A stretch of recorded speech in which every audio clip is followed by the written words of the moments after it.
desde que el libro de Primera de Reyes nos presentó a este profeta Elías, ¿no? Hasta ahora lo hemos visto como un hombre prudente, que siempre estaba dispuesto a escuchar la voz de Dios y también a obedecerla. La primera vez que Elías se hace presente su aparición, lo vemos confrontando al rey Acab y anunciándole que iba a llover por años, intentando convencer al rey que solo él tenía palabra de Dios. Sabía que el pueblo había abandonado a Dios y la consecuencia de su pecado sería que el cielo se cerraría. El profeta, orando a Dios, Dios escuchó sus oraciones y dejó de llover. En este capítulo, hermano, la narrativa nos presenta un periodo de 3 años desde ese momento y nos va llevando a conocer un poco más de su contexto social.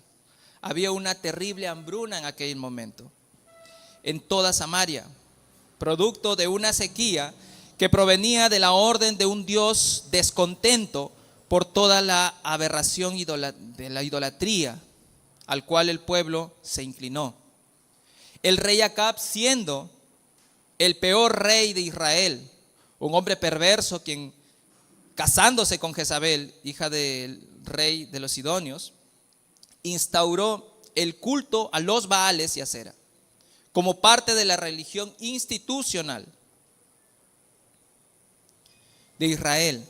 Este rey había abandonado la adoración a Dios y las consecuencias no tardarían en llegar. Había una gran hambruna por causa de una sequía interminable. Luego de que Elías confronta al rey Acab, Dios lo manda a refugiarse y estando él en el arroyo de Querit, Dios lo sustenta de todas las formas posibles. Y lo hemos visto en anteriores capítulos, hermanos. Después Dios le dice, ve a Cerepa, en la región de los Sidonios. Esto, por supuesto, entendiendo el riesgo que significaba salir de su refugio e ir para allá. Elías ha visto la provisión de Dios cada día. Y aún siendo testigo ocular del poder de Dios, que lo lleva a resucitar a un niño, hijo de una viuda en la cual estaban hospedando a Elías, ¿no? De Cerepa, orando por él hasta en 3 ocasiones y siendo reconocido por la madre, por esta viuda, como un hombre de Dios. Hermanos, Elías es un hombre de Dios. Elías el profeta, el único profeta que quedó dentro de todos los profetas de Israel, que lo persiguieron a muerte hasta matarlo. Se supone que su refugio significa la persecución que se vivió en el momento de todos los profetas a raíz de que un perverso rey estaba detrás de ellos. Y entonces se entendía, hermanos, que en ese momento Dios le daba las directrices, las direcciones, para que él pueda tomar y hacerse cargo de ello y pueda resguardarse y preservar su vida hasta que llegue su momento. Y en este momento, habrá llegado su momento, en este capítulo. Y aquí el profeta Elías, va a mostrarse nuevamente a su pueblo. Y vamos comenzando el capítulo 18 diciendo, pasado muchos días, vino palabra de Jehová a Elías en el 3er año. Se había pasado 3 años, hermanos, desde que estaba refugiado. Pero finalmente Dios le dice, ve, muéstrate a Acab, y yo haré llover sobre la faz de la tierra. Dios estaba disgustado por todas las perversidades que su pueblo había hecho, compartiendo la adoración con los Baales y Acera. Dios estaba disgustado evidentemente porque se habían inclinado a adorar dioses falsos. Entonces Dios, descontento con esto, muestra su ira y su enojo diciendo que hará llover. Porque, hermanos, recordemos que Dios castiga al que toma por hijo. Dios nos prueba en momentos difíciles. Y no iba a ser la excepción hacerlo con su pueblo. disgustado por todas las perversidades que habían hecho, alejándose de él y adorando a los Baales y a Acera. Entonces en el versículo 2 dice que Elías fue a mostrarse a Acab y el hambre era grave en gran manera. No solamente había una hambruna, sino que era grave en gran manera esta hambruna. Era una hambruna que no se había vivido hasta el momento. Era gravísimo. Y Acab llamó a Abdías, su mayordomo, y acá hace la aparición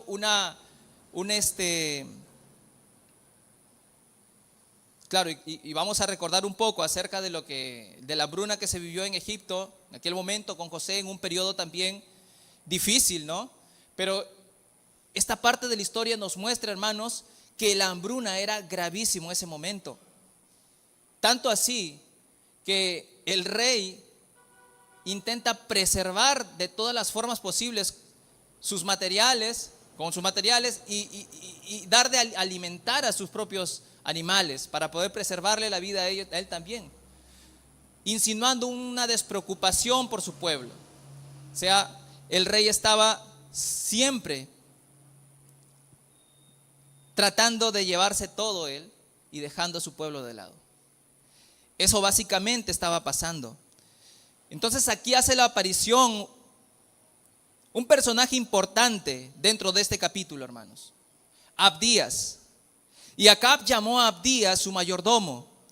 Y Abdías, dice allí, era en gran manera temeroso de Jehová. Abdías era temeroso de Jehová. Y usted se preguntará, ¿qué hace un hombre santo, temeroso de Dios, trabajando con un hombre impío? ¿No? Pues hermanos, aquí la enseñanza me llega a pensar que en muchas ocasiones también nosotros también estamos inmersos en un mundo de injusticias. Estamos trabajando para a veces jefes que son insoportables, ¿no? Que quieren hacer las cosas a su manera, que a veces nos jalan para poder hacer sus fechorías, ¿no?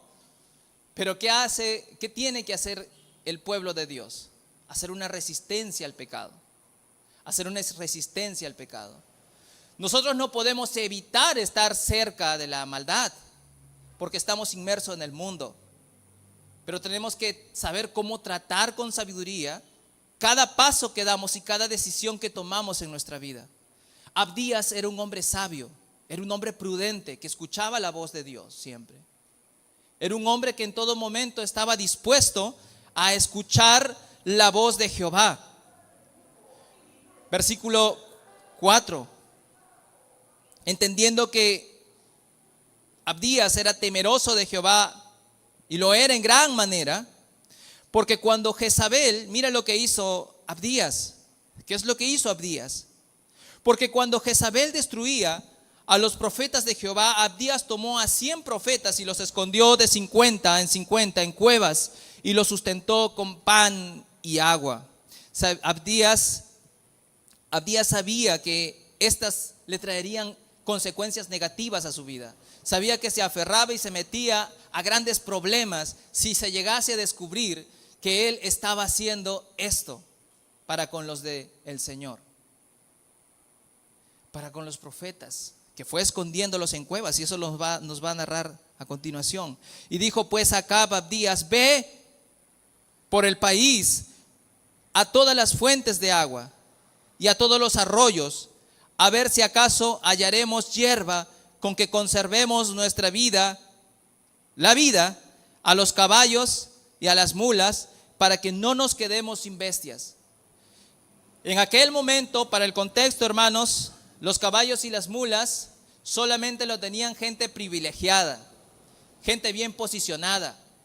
En aquel momento no todos tenían este tipo de animales. El rey no era una excepción, era un hombre con un gran poderío económico y obviamente tenía estos animales allí. Y tenía que preservarles la vida. Pero no solamente notamos esto, sino notamos una despreocupación por su pueblo. Y solamente tratando de sustentarse a sí mismo, de proteger lo suyo propio, de amar lo suyo propio. de querer estar ligado a sus bienes materiales y sustentarse a sí mismo. No vemos aquí un rey preocupado por su pueblo. Y vaya que nosotros en el mundo, hermanos, vemos cada vez el mundo, las matanzas, los sicariatos y todo acto aborrecible para Dios, que va en contra de la ley de Dios incluso. El pecado está destruyendo la vida de las personas y el enemigo está tomando terreno afuera. El enemigo es el rey de las tinieblas. Está tomando poder afuera, hermanos. Y es aquí donde el rey, que es Dios, que nos ha dado su evangelio bendito, alumbra las tinieblas. Puede disipar las tinieblas con el evangelio del Señor. Pero el rey, y así es Satanás, ¿no? Satanás, no quiero hacer esta comparativa tan profunda, digamos, que muy probablemente se separe de algunos conceptos teológicos, pero sí quiero hacer una comparación, hermanos, de que el enemigo está actuando de la misma manera, acabando con la vida de muchas personas, llevando al infierno a muchas personas. Y la única luz que puede disipar las tinieblas es la luz del evangelio. Estemos dispuestos a predicar el evangelio. Entonces, hermanos, para no irnos mucho, dice allí, versículo 5, dijo pues Acab a Abdías, ve por el país a todas las fuentes de agua y a todos los arroyos a ver si acaso hallaremos hierba. ¿Qué dice allí? Con que conservemos la vida a los caballos y las mulas, para que no nos quedemos sin bestias. Él estaba pensando en su bien propio. Él estaba pensando en sí mismo. Tanto que decía, la narrativa nos lleva a que él siempre estaba pensando así, por sí mismo, sustentarse a sí mismo. Versículo 6, y dividieron entre sí el país para recorrerlo. Acab fue por un camino y Abdías fue separadamente por otro. Y yendo Abdías por el camino, se encontró con Elías, y cuando lo reconoció, se postró sobre su rostro y dijo, ¿no eres tú mi señor Elías? Lo reconoció. Y él respondió, yo soy. Ve, di a tu amo, aquí está Elías. Aquí está Elías. Y obviamente, hermanos, este personaje entra en un temor, en un pánico, ¿no? ¿Qué puede pasar? Miren lo que va a decir. Pero dijo, ¿en qué he pecado para que entregues a tu siervo en manos de Acab para que me mate? Vive Jehová tu Dios, que no ha habido nación ni reino donde mi Señor no haya enviado a buscarte. Y todos han respondido, no está aquí. Y a reinos y a naciones Él ha hecho jurar que no te han hallado. O sea, ¿qué es lo que estaba diciendo, hermanos? Que Acab tenía la misión, el deber de acabar con la vida de Elías. El rey estaba detrás de Elías.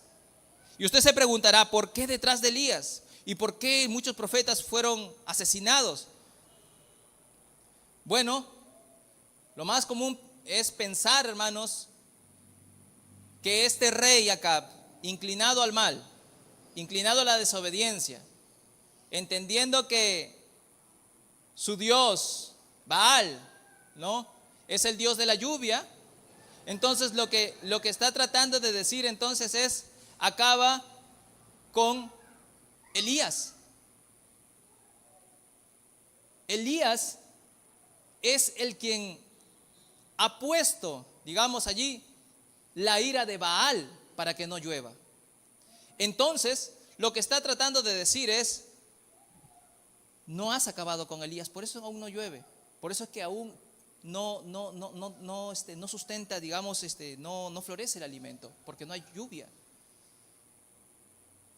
porque te falta algo, acabar con Elías. En la mente del rey, en el chip del rey tenía eso pensando, porque estaba lejos de Dios, porque estaba pensando solamente el mal. Pero hermanos, mira que dice, y yendo Abdías por el camino se encontró con Elías, versículo 7, y cuando lo reconoció se postró sobre su rostro y dijo, ¿no eres tú mi señor Elías? Y él respondió, yo soy. Versículo 10, vive Jehová tu Dios. En este momento, en este preciso momento entra el temor a Elías. Y dice, vive Jehová tu Dios, que no ha habido nación ni reino donde mi Señor no haya enviado a buscarte a todos, y todos han respondido, no está aquí. Incluso ha hecho jurar a los reyes que no te han visto. Y ahora tú dices, ve, di a tu amo, aquí está Elías. Acontecerá que luego de que yo me haya ido y el Espíritu de Jehová te llevara a donde yo no sepa, y al venir yo y dar las nuevas a Acab, y al no hallarte, él me matará, y tu siervo teme a Jehová desde su juventud.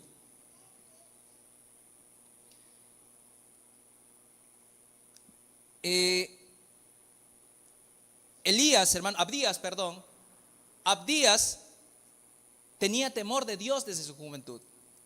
Sabía quién era Dios desde su juventud. Perfectamente consideraba de que Dios era el quien había preservado la vida de Elías.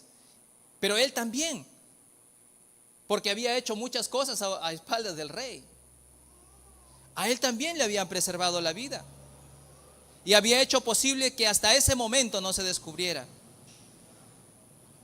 Y aquí, hermanos, a veces nosotros pensamos, ¿no? Por eso yo había escrito unas líneas. Y esto dice, esto no debe significar para los cristianos, ¿no? Que nosotros rompamos las leyes de la orden de nuestro país, sino más bien que aprendamos a someternos a nuestras autoridades, entendiendo que Dios los pone para llevar el orden y la paz a nuestra nación. Pero cuando éstas se desvían su enfoque y distorsionan los planes de Dios, no estamos para someternos, sino más bien para hacer una resistencia con la palabra de Dios. Porque hay, hermanos, hay acuerdos que muchas veces los gobernantes hacen que vaya en contra del consejo de Dios. Y el creyente debe poner resistencia con el evangelio, con la palabra de Dios. Eso no nos hace que nosotros dejemos de orar por nuestras autoridades, sino que muchas veces, hermanos, ¿quién está el primero en el consejo? ¿El consejo de Dios o el consejo de nuestras autoridades? Siempre por encima del consejo de nuestras autoridades está el consejo de Dios. Así que siempre nosotros tenemos que regirnos al consejo de Dios, al consejo que Él quiere, la orden, la paz, y que se continúe predicando el evangelio en el país. Por eso es que muchos misioneros mueren. Por eso es que muchos misioneros allá van en contra de las leyes de los países donde están. No siguen esas órdenes establecidas que muchas veces las ponen las sectas que en ese país están, y terminan muertos, degollados por causa del evangelio. Estamos nosotros aquí como pueblo de Dios para hacer una resistencia con la luz de la palabra de Dios. Entonces, hermanos, vamos avanzando rápido. No ha sido dicho a mi Señor lo que hice cuando Jezabel mataba a los profetas. Entonces él apela. Obviamente nosotros siempre tenemos esos miedos, ¿no? Y recordamos todo lo que hicimos para Dios. Y a veces decimos, me parece que de esta manera no puede Dios actuar, cuando ni siquiera hemos escuchado el consejo de Dios antes de hacer lo cometido. Acá Abdías se apoya en lo que hizo ayer, en lo que hizo antes. No dice, no ha sido dicho, no le han dicho a usted lo que hice cuando Jezabel mataba a los profetas de Jehová, que escondía a 100 varones de los profetas de Jehová, de 50 en 50, en cuevas, y los mantuve con pan y agua? Y ahora dices tú, ve, di a tu amo, aquí está Elías, para que él me mate. Y le dice Elías, vive Jehová, que los ejércitos en cuya presencia estoy, que hoy me mostraré a él, dice Elías. A pesar de que Abdías era un hombre de Dios, tenía sus temores como nosotros, obviamente. Entonces versículo 15, y le dijo Elías, vive Jehová, los ejércitos en cuya presencia estoy, que hoy me mostraré a él. Entonces Abdías fue a encontrarse con Acab, su rey, y le dio el aviso a Acab. Vino a encontrarse con Elías, y Acab vino a encontrarse con Elías. Y cuando Acab vio a Elías, le dijo, ¿eres tú el que turbas a Israel? Y él respondió, yo no he turbado a Israel, sino tú y la casa de tu padre, dejando los mandatos de Dios y siguiendo a los Baales. Porque eso es lo que el mundo piensa, ¿no? Que nosotros a veces con nuestro testimonio, con la palabra de Dios, incluso predicando, los turbamos, los molestamos. Les es incómodo vivir así, ¿no? Les es incómodo que escuchen el pecado con el que están cargando y viviendo, y quieren seguir viviendo en el pecado. Por supuesto que es incómodo a alguien escuchar que lo que estás haciendo está mal, ¿no? Y él respondió, yo no he turbado a Israel, sino tú, le dice Elías. Aquí lo confronta Elías a Acab y le dice, tú eres el que ha turbado a Israel y la casa de tu padre, dejando los mandamientos de Dios, dejando la palabra de Dios y siguiendo a los dioses falsos y siguiendo la idolatría pagana. Envía pues ahora y congrégate a todo Israel en el monte Carmelo, y los 450 profetas de Baal y los 400 profetas de Acera que comen de la mesa de Jezabel. Entonces él dice, mira qué buena idea. Aquí se demostrará entonces quién de los dos es el que tiene el poder para poder ser el Dios principal de esta región. Ok, entonces vamos a ver qué es lo que pasa, dice Acab, el rey Acab, y accede a la petición de Elías entonces para poder hacer lo propio. Vosotros, y Elías continúa, miren qué dice aquí, versículo 21. Y acercándose Elías a todo el pueblo dijo, miren qué dijo, hermanos, vosotros entre dos pensamientos, si Jehová es Dios, seguidle, y si Baal, id en pos de él. Y el pueblo no respondió palabra, se quedó mudo, se quedó estupefacto, ¿no? No tenía palabras para poder decirle, porque obviamente también sabían lo que Dios había hecho allí. O sea, Dios no había desaparecido por completo, pero Dios requiere que nosotros le adoremos a Él únicamente. Y Dios es un Dios celoso, que no comparte su adoración con nada, ni con nadie. Y entonces Elías lo dice lo mismo que Juan, ¿eres frío o caliente? Decide, ¿qué eres? ¿Están acá? Le dice al pueblo, ¿no? No puedes ser tibio, ¿eres frío o caliente? ¿Qué eres? ¿Qué son? ¿Vas a ir con tus dioses paganos o vas a adorar a Dios verdaderamente? Versículo 22. Y Elías volvió a decir al pueblo, solo yo he quedado profeta de Jehová, mas de los profetas de Baal hay 450 hombres.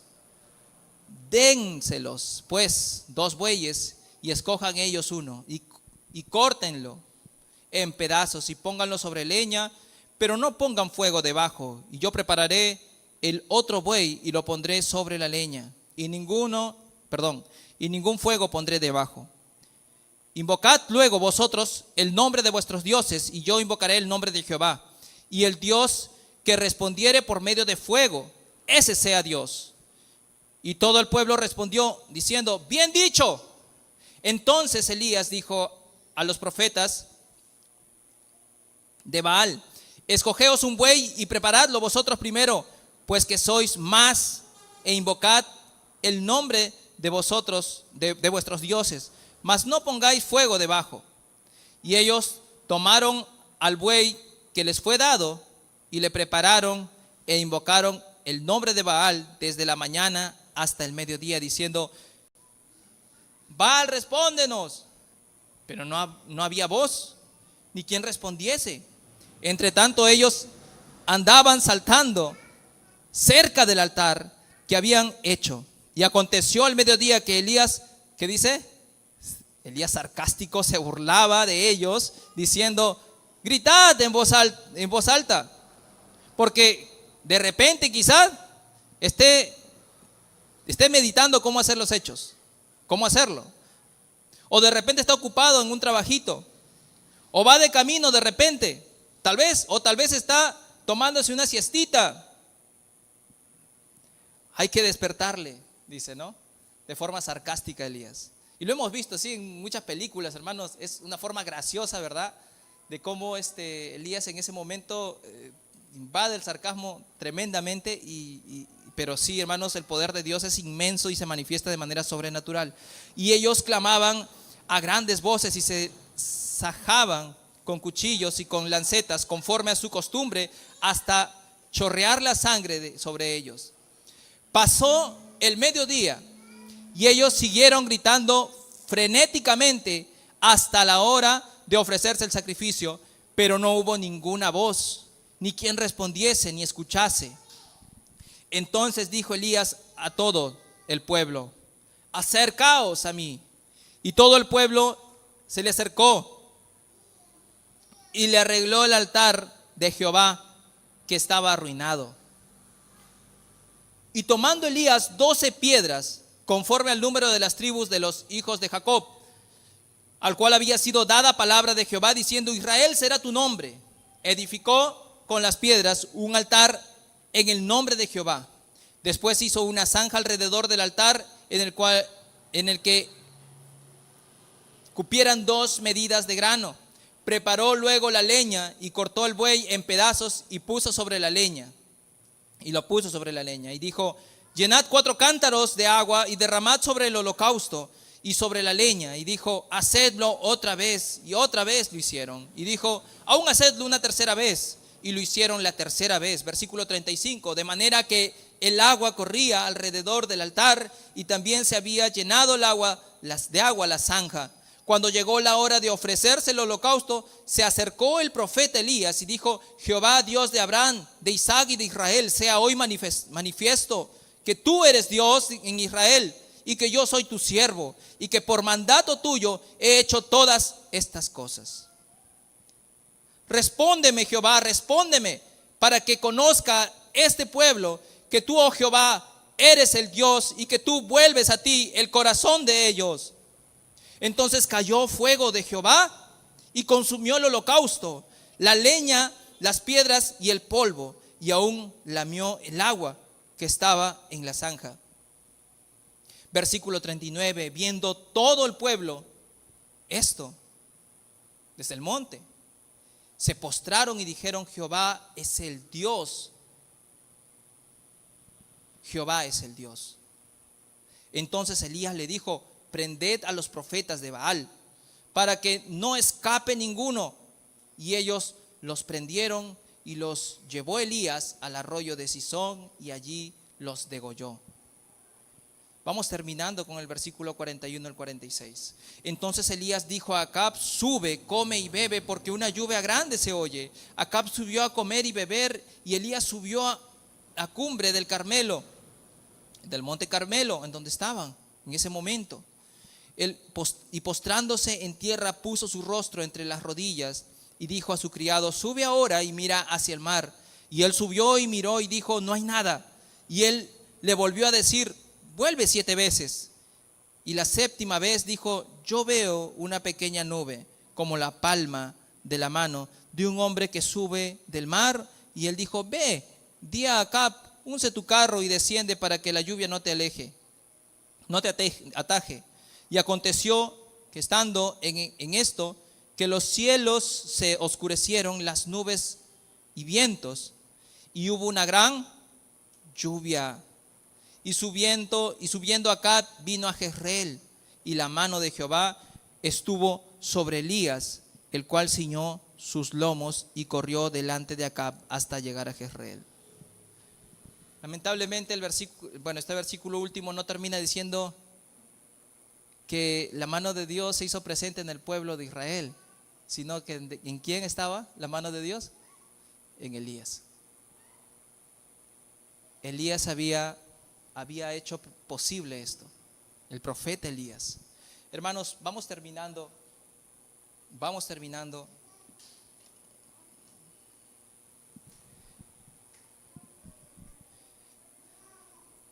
Aquí puse algunas aplicaciones que nos van a ayudar a entender un poco más lo que hemos estudiado el día de hoy. Hermanos, punto número 1, procuremos pasar tiempo con Dios en las circunstancias más terribles que se nos presenten. E incluso cuando nosotros estamos en paz, cuando no hay tormenta, cuando la noche no ha llegado, procuremos mantener nuestra relación con Dios firme.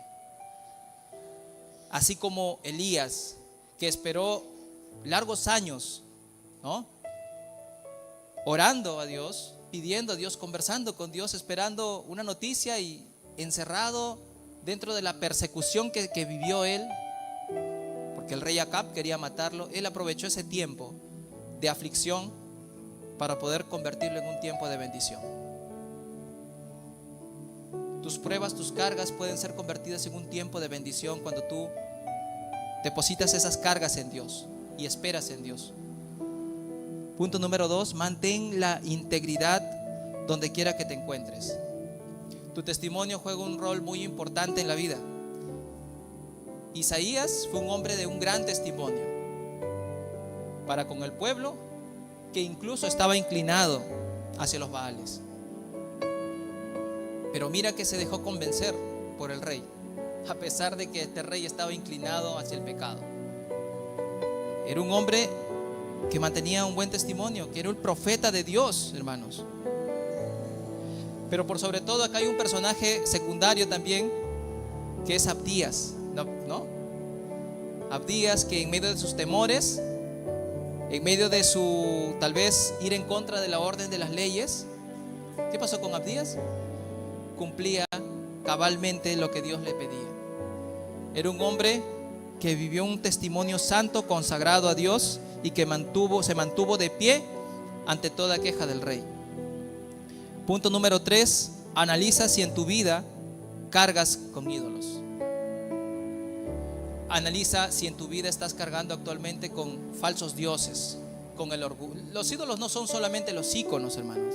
No son la Virgen María, no son el Señor de Lourdes, el Señor de la Caña, qué sé yo. Los ídolos en tu vida son el orgullo, la vanagloria, ¿no? El resentimiento que todavía estás cargando ahí en tu corazón contra alguien y que no has reconciliado aún.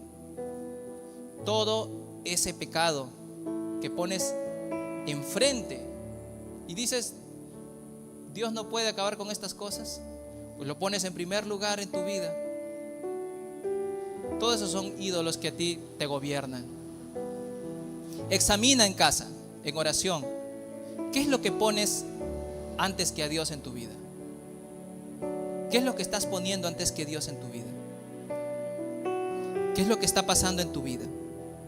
En la Biblia encontramos, hermanos, montes importantes. Hemos encontrado el monte Sinaí, lugar en donde Dios dio los 10 mandamientos, montes de Ararat, donde el arca de Noé reposó, montes de los Olivos, donde Jesús oró antes de morir, monte del Calvario, donde Dios haría su pacto de reconciliación con el hombre, y el monte Carmelo, que se nos hizo presente en esta historia, sería el lugar en donde Dios manifestaría su poder, obrando de manera milagrosa y destruyendo a los falsos profetas. Entonces, hermanos, sigue estos consejos.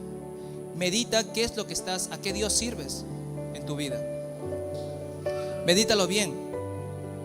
Clama a Dios y confía en Él.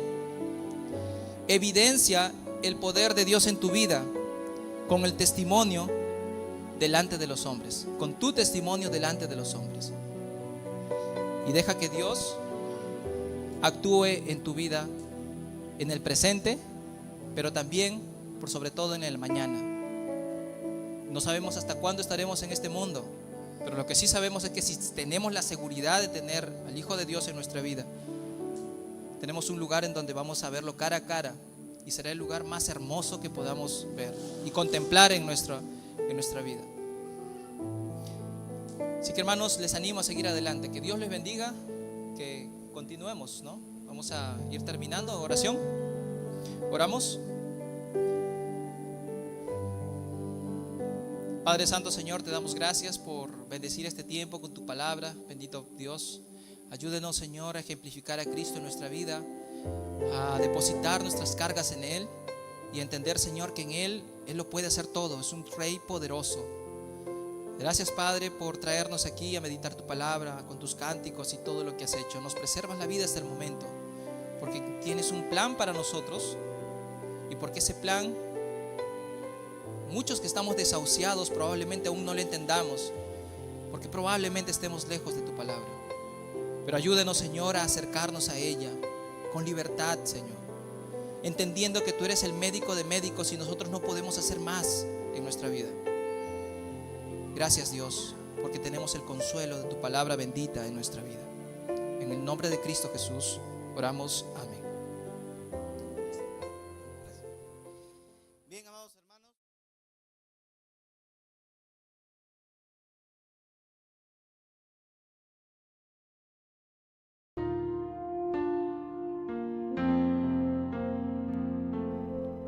Lo mejor de mí es indigno. No hay cosa mejor que pueda dar.